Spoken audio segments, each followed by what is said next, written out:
सच बोलूं तो आपसे दूर और आपके घर से दूर रहकर मुझे एहसास हुआ है कि शादी के बाद लड़की का घर और उसकी पहचान उसका शौहर होता है। उसकी माँ का घर ना सिर्फ एक मैका है जहाँ वो कुछ अरसे के लिए मेहमान बन के जाती है।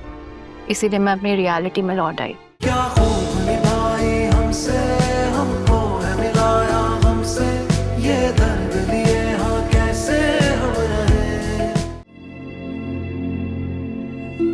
अरीशा, क्या हुआ? Did you guys know each other?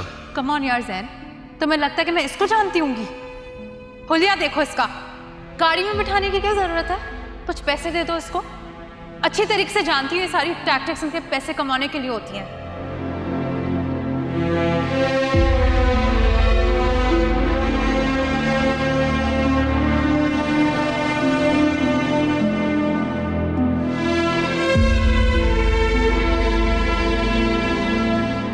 लो आ गया आइसक्रीम पार्लर, ऑर्डर कर लो। अब सर पकड़ के बैठने का क्या फायदा? तुम्हें होशियार बनने से पहले मुझसे मशवरा ले लेना चाहिए था। मॉम, मुझे थोड़ी पता था। मुझे तो यही था कि सुफियान ये ना समझे कि मेरी मोहब्बत वन साइडेड है, वो साइशा को बेकसूर समझ ले। अरे नहीं पता था मुझे कि ये अंजाम होगा सबका। बेकार थी तुम्हारी सोच। सुफियान के लिए मेरा कहा ही काफी था। आंख बंद करके यकीन करता है मुझ पर, तभी तो वो मेरे कहने पे जायशा से रिश्ता खत्म करने पे राजी हो गया। अच्छा यार, लीव दिस टॉपिक। अब ये मुझे बताएं कि करना क्या है। सुफियान कह रहा था कि वो डैड से बात करेगा और डैड मान जाएंगे इस रिश्ते के लिए। मॉम प्लीज रोकें सुफियान को, नहीं कर सकता मैं जायशा से शादी। सुफियान को तो मुझे रोकना ही है, लेकिन तुम्हारे या फिजा के लिए नहीं, अपने लिए। What do you mean? साफ सुन लो अरसलान, तुम्हें फिजा को भूलना होगा, बिल्कुल ऐसे जैसे सुफियान जायशा को भूल चुका है। मॉम आप मेरी बात गौर से सुन लें। ना तो मैं सुफियान हूं और ना ही मैं डरने वाला हूं। और अगर आप सुफियान को नहीं रोक सकती ना, तो मुझे भी कोई रोक नहीं पाएगा। बको मत, इतना कुछ हो गया और अभी तक तुम्हारा एटीट्यूड नहीं कम हुआ। और ना तो मैं बक रहा हूं और ना ही एटीट्यूड दिखा रहा हूं, और डरता तो मैं आपसे बिल्कुल भी नहीं हूं। जो मैं कह रहा हूं गौर से सुने। अगर किसी ने भी मेरी और जायशा की शादी के बारे में सोचा भी, अच्छा नहीं होगा।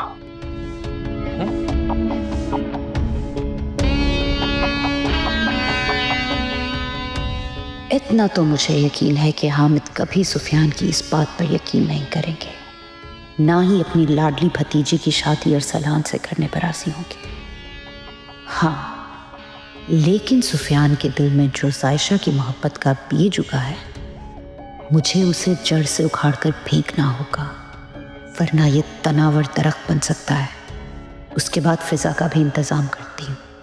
अजीब मुसीबत में डाल दिया है दोनों बेटों ने। इसी काम में लग गई हूँ मैं। मेरी अपनी भी कोई लाइफ है।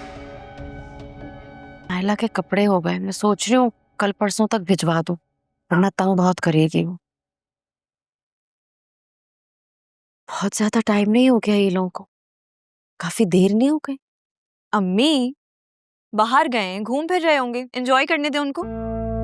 या फिर आप भी उन्हीं टिपिकल सासू जैसी हैं जिनको ना अपने बच्चों के बाहर जाने में बहुत ऑब्जेक्शन होता है। अरे नहीं भाई, तौबा करो। मुझे तो बहुत खुशी है उन दोनों के बाहर जाने की, बल्कि मुझे तो डर लग रहा था कि कहीं राफे इनकार ही ना कर दे अरीशा को बाहर ले जाने से। अच्छा, ऐसे ही कह रही थी मैं तो। अब वैसे अम्मी, भाई और भाभी साथ में कितने अच्छे लगते हैं ना। हाँ माशाल्लाह, बस नजर ना लगे मेरे बच्चों को। अल्लाह उन दोनों की जोड़ी सलामत रखे। हाँ ये तो है। वैसे अम्मी मैं ये सोच रही थी कि भाभी को भाई की गाड़ी में बैठ के अच्छा तो लगा होगा ना। क्यों अच्छा नहीं लगेगा? वो इसलिए कि भाभी की गाड़ी इतनी बड़ी है और भाई की गाड़ी इतनी छोटी। नहीं बेटा, ऐसी बात नहीं है। अरीशा जब से वापस आई है ना, उसके चेहरे पर, उसकी आंखों में, उसके लहजे में एक अलग ही खुशी और सुकून है।